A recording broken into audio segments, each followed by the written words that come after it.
Hello friends, welcome back to our channel. So எல்லோரும் வீட்டில் சேஃபாக இருக்கீங்கன்னு நம்புகிறேன். ஸோ இன்றைக்கி நம்ம வீடியோ என்ன பார்க்க போகிறோம் அப்படின்னு பார்த்தீங்கன்னா, இந்த கேரளாவோட ஃபேமஸ் கடலை கறி எப்படி பண்ணுறது அப்படிங்கிறத நம்ம இன்றைக்கி பார்க்க போகிறோம். வீடியோக்குள்ளே போகிறதுக்கு முன்னாடி நீங்கள் நம்ம சேனலுக்கு புதுசுனா ப்ளீஸ் அந்த சப்ஸ்கிரைப் பட்டனை கிளிக் பண்ணிவிடுங்க. அதோட பக்கத்தில் இருக்க பெல் ஐக்கானையும் கிளிக் பண்ண மறந்துடாதீங்க. வாங்க ரெசிபிக்குள்ளே போகலாம். இன்றைக்கி நம்ம 200 கிராம் கருப்பு கொண்டக்கடலை எடுத்திருக்கோம். ஸோ அதை ஓவர் நைட் சோக் பண்ணிவிட்டு அந்த நல்லா வாஷ் பண்ணிவிட்டு ஒரு 4லேருந்து 5 விசில் விட்டு நம்ம அதை பாயில் பண்ணி எடுத்து வச்சுக்கலாம்.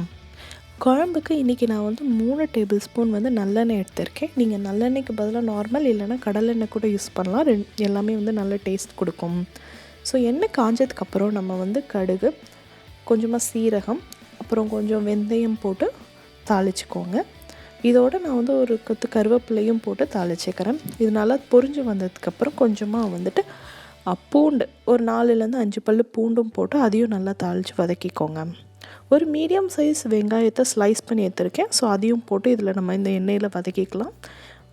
ஆனியன் டிரான்ஸ்பரண்ட் ஆனதுக்கப்புறம் ஒரு சின்ன தக்காளி கட் பண்ணி வச்சு அதையும் நம்ம ஆட் பண்ணிக்கலாம். இப்போ குழம்புக்கு தேவையான மசாலாஸ் போட்டுடலாம். ஸோ மல்லித்தூள், மஞ்சள் தூள், மிளகாய் பொடி, இது 3ஐயும் போட்டுக்கோங்க. மிளகாத்தூள் கொஞ்சம் கூட போடுங்க, ஏன்னா நமக்கு பின்னாடி தேங்காய் அரைச்சி விடுவோம். ஸோ அதனால் கொஞ்சம் காரம் கம்மியாகும். அதனால் கொஞ்சம் மிளகாத்தூள் கூட தான் போட்டிருக்கேன். அப்புறம் கடைசியாக இதுக்கு தேவையான உப்பு இதெல்லாம் போட்டு நல்லா வதக்கிடுங்க. ஸோ எண்ணெய் பிரிஞ்சு வர வரைக்கும் இதை நல்லா வதக்கி எடுத்துக்கலாம். எண்ணெய் பிரிய ஆரம்பிக்குது. ஸோ இதில் நம்ம இப்போ புளி தண்ணி ஆட் பண்ணிடலாம். ஒரு எலுமிச்சை சைஸ்க்கு புளி ஊற வச்சுருந்துருக்கேன். அதுலேருந்து தண்ணி எடுத்து நம்ம இப்போ ஆட் பண்ணிக்கிட்டோம். இது ஒரு 2லேருந்து 3 நிமிஷம் நல்லா கொதிக்க விட்டுறலாம். அந்த கொதிக்கிற டைமில் நம்ம போயிட்டு தேங்காய் மிக்ஸ் ரெடி பண்ணிடலாம். ஸோ இதுக்கு கொஞ்சம் தேங்காய் 2-3 டேபிள் ஸ்பூன் நம்ம ஆல்ரெடி வேக வச்சுருக்கோம் இல்லையா, அந்த கொண்டக்கடலை, அதோடு பார்த்திங்கன்னா கொஞ்சம் சீரகம், மிளகு, அப்புறம் 4லேருந்து 5 வெங்காயம், சின்ன வெங்காயம். நம்ம குழம்புக்கே ஃபுல்லாகவும் சின்ன வெங்காயம் யூஸ் பண்ணி பண்ணலாம். பட் எனக்கு இப்போ சின்ன வெங்காயம் கிடைக்கல. அதனால தான் நான் இது அரைச்சி விடுறதுக்கு மட்டும் இருக்கிற சின்ன வெங்காயத்தை யூஸ் பண்ணிக்கிறேன். மீதி இருக்க கொண்டக்கடலையை நம்ம இப்போ அந்த குழம்புல ஆட் பண்ணிடலாம்.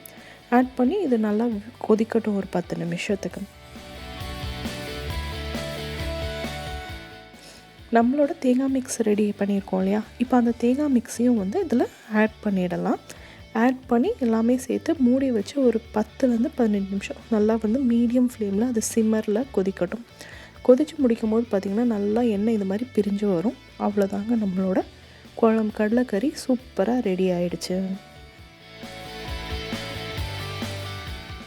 இந்த கடலைக்கறி சாதம் மட்டும் இல்லைங்க, புட்டு, ஆப்பம், தோசை, பரோட்டா இது மாதிரி எல்லாத்துக்குமே சூப்பராக இருக்கும். ஸோ கண்டிப்பாக நீங்களும் ட்ரை பண்ணி பாருங்கள். இந்த ரெசிபி பிடிச்சிருந்தால் லைக் பண்ணுங்கள், உங்கள் ஃப்ரெண்ட்ஸோட ஷேர் பண்ணிக்கோங்க.